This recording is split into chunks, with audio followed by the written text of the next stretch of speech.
Hey everyone, and welcome back to another Digital Gate Studios production. Justin is back in the house. Yeah, and I'm back with the deck that I thought I'd get away from after Nats.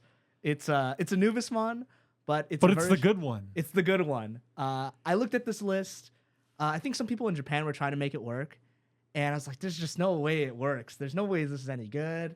And I kind of like shelved it for a really long time. I knew you were trying to work on it too. Before the we really realized how strong the EX5 Anubismon was. Right. We were like, "Oh, you'll probably play like 3 and 2 Anubismon." Yeah, and we're like, "Okay, well, that's probably not correct." So this list will look a little bit familiar for the people that played in the Nats format. Yeah, with the benefit of having played through the Nationals format, we sort of understand how this engine works and how to utilize it properly. Yeah. So take it away, Justin. Yeah, so we're starting with the Sunamon eggs from BT6.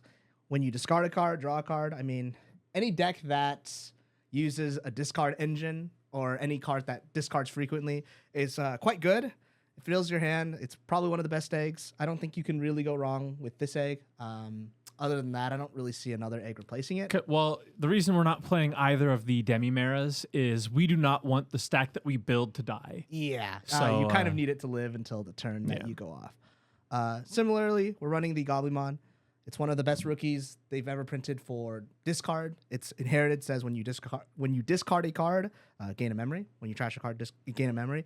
It's really good at making the stacks cheap because when you're going up the line, it takes a bit to go up into your level 6 to keep your turn, and having the Goblimon inherit is quite good. And similarly, we're playing 4 Ignitemon. When you play something by an effect, gain a memory. Sometimes its face comes up where when attacking, you can kill one of your guys to just delete one of your opponent's unsuspended of a lower level.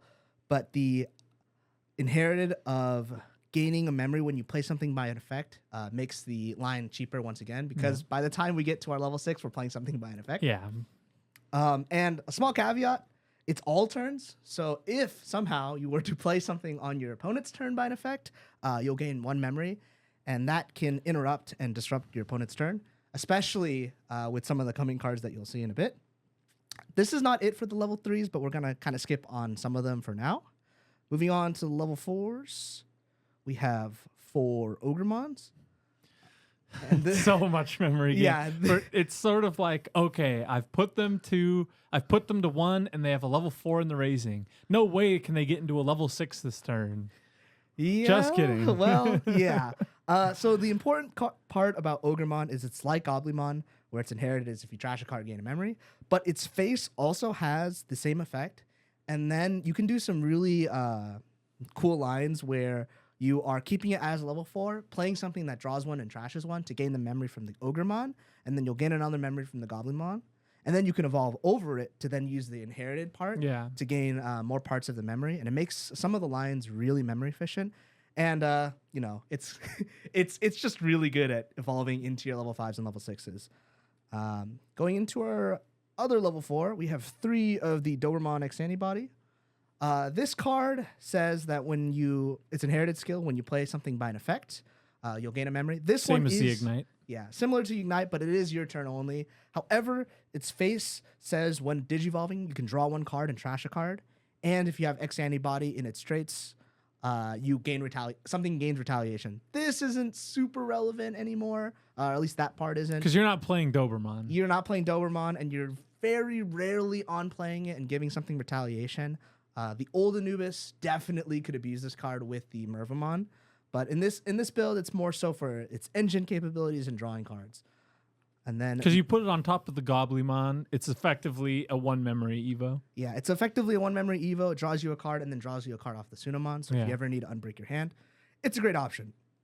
Speaking of unbreaking your hand, going on to one of the level 5s, we have the BT11 Blue Maramon. It's a banger. This card, I can't believe decks weren't playing this before Nationals. Yeah, it took a while for people to kind of realize, hey, the package that this card gives you, it's a retaliation, so it can swing over boss monsters. It draws you 2 cards. It pitches 2 cards, very similarly to the Lady Devi from BT3, I think. but its inherited is phenomenal. It's much better than the Levy Devi. Yeah, it's ignite once again. Ignite once again. And you can kind of see the theme of the Anubismon build is all of your inheriteds, you need to gain a memory, or it's not worth playing. And the last thing I'll say about this is we could run some other level 5s, but you need level 5s that say, when evolving, pitch a card to trigger off the Ogremon and the Goblimon. Because unfortunately, the old Anubis doesn't have that skill of pitching a card. Right. However, it's not too big of a deal once you see some of the later cards. However, we need to talk about our Floodgate Removal. We're playing 3 Maycrack Mode, Vicious Mode. This card, initially, it's like, wow, 4 to evolve. That is really expensive. This effect has to be good. However, there is a interaction between memory floodgates with the Maycrackmon, where if you were to have Goblimon and Ogremon, you can then evolve into the Vicious Mode, pitching a card to delete a Gazumon or any memory floodgate. And because it dies, you can then resolve the Ogremon and the Goblimons when you pitch a card, gain a memory. And they're no longer on the board, so it doesn't block the memory. Yeah. This card is really important, especially against the Numemon decks. They're playing a lot of... There's memory floodgates and effect floodgates heavily in this format. Yeah, there's a ton. And if you see either of those, they must perish. They must perish. And this card gets a little bit better the more of them you play, because it has the effect of, if you pitch a purple card, you can delete a level 3, and if you pitch a yellow card, minus 3k to something. So we unfortunately can't delete the Numemon level 4s on the deck, but we can DP minus them because they're basically 3k or less. Yeah. So this, at 3, you could technically go to 4 if you really see a lot of Numemons in your scene. And we're going to speedrun these because they kind of all serve the same purpose. You all know what these do. Yeah, if you played in the BT13 format, these should be familiar to you. We're playing 4 of the Protogiz. On play, draw 1, trash 1, and then you can delete one of your eggs to reduce the cost by 2, which does come up. We're playing 4 of the Gizmon ATs. On play, draw 2, trash 2, delete a level 3 to reduce it by 4. These do get stopped by play cost floodgates. Again, kind of another reason why we're running the Vicious Mode. And then lastly, we're playing 3 of the Gizmon XTs, the blocker, and on play, it doesn't matter. Karada didn't make the final cut. Yeah, Karada did not make the final cut. So, an important distinction with these cards is on deletion, you can spin 2 cards with Gizmon in their name to play out the next one. And then once you hit XT, it loops back into the Protogiz without having to shuffle 2 with no requirement. No requirement. And that's pretty important because when you get to the boss monster of the deck, we are playing... Oops, here. We're playing 3 of the old BT4 Anubis. Yeah. And this card is... This is the good Anubis. This is the good Anubis. This is the one that's... They gain rush, Justin. They gain rush. They're nice and fair. They don't say kill level 5 for doing something very simple. Yeah, it doesn't draw you 3 cards on the way. Doesn't draw you 3 cards. Doesn't let you play out Maramon for 2. But like Maramon, this gives things rush with the restriction that it has to be something that's played from trash. So... the combo turn involves us going into the Anubismon. We'll gain some assorted memory from the Ignitemon, the Dobermon, the Ogremon, etc. And we'll play out a Protogiz. The Protogiz will draw 1, trash 1, and preferably you'd like to trash one of the Gizes. You swing with the Protogiz. It dies because it's 3k. Hopefully. We have some answers to that problem in the future. It dies. We shuffle 2 things back. We play out a Gizmon AT. Draw 2, trash 2. Draw 2, trash 2. Hopefully, we're trashing more of the Gizes. We swing with this. It dies. We play out XT. We spin 2 back. We play out XT. Because Anubismon isn't once per turn. It isn't once per turn. So this deck can cycle through this entire line infinitely as long as you have the resources to fuel that engine. As long as you have 2 in trash. As long as you have 2 in trash. So theoretically, you can go 1, 2, 3, 1, 2, 3, and swing 6 times with just the Gizmons, and then swing a final time if you need to with the Anubis. I remember we were doing some testing with this deck, and you had a Machine Dramon with blocker and 3 analog mans. Triple analog man. They just kept dying. And we just keep swinging over and over and over. We drew through our entire deck, and we swung like 10 times. Yeah. So it's quite good. As long as you have enough time to set up, it's very, very good. And if you cannot do the OTK turn, sitting on Anubis and a Protogiz is quite good. Some decks can't just deal with a level 6 on the spot, and most of the time they'll opt to like kill a level 3 or whatever. And if this dies, you can gain memory back because you are now playing AT for free. And then your blue Maramon and your Ignitemon will now pop, and you'll gain 2 memory. And it's a lot of disruption. And randomly, the XT as a level 5 blocker with 9K, not a lot of things can get over. 9K blocker's nothing to sneeze at. So, unfortunately, this card is too good, and we have to play another one. We are playing one of the other. And this card is going to go in every single purple deck for the end of time, probably. Yeah, I mean, the thing is like, okay, we aren't playing a lot of the stuff that you traditionally thought of with the Nationals format list. But at the end of the day, if we're playing out Maycrack for 0, that's pretty good. Yeah, Maycrack for 0, AT for 0, draw 2, trash 2. Even playing out an Ogremon for free. To set up. It's quite good. And the effect of playing something by an effect to delete a level 5 is nothing to scoff at. I mean, most That's decks, why it's banned, yeah. Yeah, that's why it's banned. We won't miss you, but we miss you a little bit, so we're playing one of it. As many as we can. The next card, very similarly to the Nationals list, a lot of people are playing 1 or 2 of this card. It's more of a tech card, more of an answer to bodies before you have enough resources to get in trash. We are playing 2 of the EX5 Levon. This card is sick. It's good. I've spoken about the Levy archetype before on some podcasts. If you have more things than me, delete 2 of your biggest things, your smallest and your biggest. It's all turns effect when something dies, gain a memory. It's kind of our answer to big boss monsters that we can't necessarily deal with. It answers things that have protection. So if anyone doesn't know, there's a ruling with, for example, Machinedramon. It says when this card attempts to get deleted or is deleted, you can strip 2 of your level 5 sources to prevent that deletion.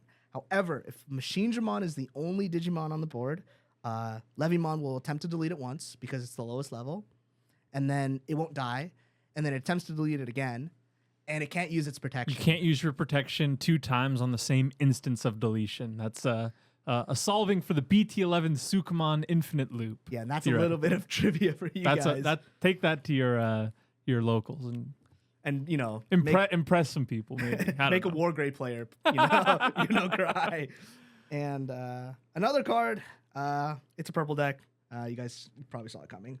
It's Rune Mode. Double Rune Mode. We're playing 2 Rune Mode. Like we said earlier, we need a little bit of time to kind of get our trash set up, get some of the draw 1 trash ones to go into effect, set up some boost. And a lot of times, if your first stack is you need to answer the board, you're going to go Leviamon for 5. It's going to effectively cost 3 because it's going to eat 2 things. It's going to eat 2 things. You're going to gain 2 memory. Another thing that's very, very good about going into a different level 6 or a level 7 that kind of sticks on the board, Rune Mode's very hard to deal with, right? Is that you gain your inherit chains once again. Basically, your Ignitemon, your Ogremon, your Maycrack, you've probably already used them to get to this point. But if it lives for another turn, we can theoretically make another stack, pitch another card, summon things by effects once again, and gain the memory back like that. All the while they're under a 5K blanket for 2 turns. And that's tough. That's tough. If you don't have this card, you could technically play more levies. You can play another Anubis. You can play some spot removal cards. Death X could find its way into here for sure. That's a cheap replacement for Rune Mode. Death X. Good call, Justin. I'm just saying it's another option that you can consider. But Rune Mode is quite good, and it has some very, very good synergy with Maycrack. Rune Mode is quite good and will be quite good until the game is dead in BT35. Yeah. Last thing I want to say is Maycrackmon. It's on deletion. If this thing is deleted and it has 2 or more colors, gain 2 memory. So that's another form of memory gain that you can get with the Rune Mode. Once you swing, kills itself, does the blanket, you recover 1, and then gain 2 memory. So that's pretty good. that's pretty good. Moving on to the options, we are playing 2 of the purple boosts. I think purple boost and mist boost are interchangeable. I think this is depends on how lucky you feel. Yeah, depends on how lucky you feel. Milling some of your pieces doesn't feel as great. As you can see, we're running 7 level 5s and 7 level 4s that we can evolve into because we can't evolve into the Gizmon AT or the XT. So I opted for a deeper search. Rather than the blind mill. Yeah, rather than the blind mill. However, the blind mill can set up your trash a little faster. You can go either way with it. I think I'm sticking with the purple boost because of Nats days. I played 4 purple boosts and 4 mental trainings or wisdom trainings. And speaking of the aforementioned wisdom trainings, we are playing a playset. No reason not to. Yeah, the training cards are just big consistency boosters. If your deck is monocolor and struggling, up your training ratio. Up your training ratio, play more boost, and you'll probably It'll probably be better. Going on to some of the spice. We're playing 2 Demonic Disasters, and I didn't know this card existed. I'll be honest. And some of the inspiration for the deck. Shout outs to a Canadian player. Their Discord name is QB Blitz. They're a judge for Toronto or something. But they sent me a very, they're like, "Are you done with Anubis?" Yeah. Maybe not. Maybe not. And they're like, "Try this list." And they sent me a list. I won my locals with it. It's really, really cool. I can't tell if I got lucky, but you should try it. And he had Demonic Disaster, and he was saying that this card lets you get an absurd amount of checks off because it deletes one of your own Digimon to unsuspend one of your purple Digimon. And the idea is that XT is 9,000. Sometimes it doesn't die. Yeah, it'll resolve a lot of those checks. It'll resolve a lot of those checks. So if we have another body on the board, which a lot of times you do because the deck is so memory efficient, you can go into different Gizzes for cheap on some of the earlier turns and they kind of stick around. Or if we have an Anubis on the board and we end the turn with Proto Giz, we can get another raising off. And Demonic Disaster, you can delete the extra Proto Giz to unsuspend this XT. You can delete the XT to play out another Proto Giz and restarting your chain. And this all culminates into a lot of checks. Yes. The OTK turn spits out an absurd amount of bodies. It draws you an absurd amount of cards. You will find your Demonic Disasters, and they're basically a fail-safe for if your any of your Gizzes don't die on the security. You also have swing 2 checks Leviamon, Demonic Disaster, 2 more checks Leviamon. Yeah, there's a lot of lines with this card. Yeah, so really cool card. Shout outs again for the Canadian player for mentioning it. I think it's very, very good in the deck. And the last failsafe card we have is Calling from Darkness. We're playing a lot of the ban cards, go figure. Yeah. This gets you your pieces back, kills some of your Proto Gizzes. It gives you that insurance, makes sure that you find all your pieces, lets you get back Anubis. You restricted Anubis. Yeah. Restricted Anubis. It lets you go back into Rune Mode. If you can't finish the game out, this is quite good. In any grind game, adding 2 of your very important cards back to your hand. Exactly what you need. Exactly what you need. And this is the list. It's very, very fun. It's just surprising because you look at these cards, you're like, okay, well, I'm playing, all of these idiots. How do I make use of them? What can I do with this memory? What can I do with this memory? If you've ever played a deck that just swings a ton of times in a single turn, this is up your alley. It's quite fun. Really reminds me of like Pyeldramon. You just swing. You can go into like the old Davison can evolve into Dragon Mode and make another one. But instead, you're doing it with robots instead of dragons. There you go. There you go. So thanks for having me on. Yeah, great list, Justin. For those of you who missed the Nationals format for some reason, give this list a try.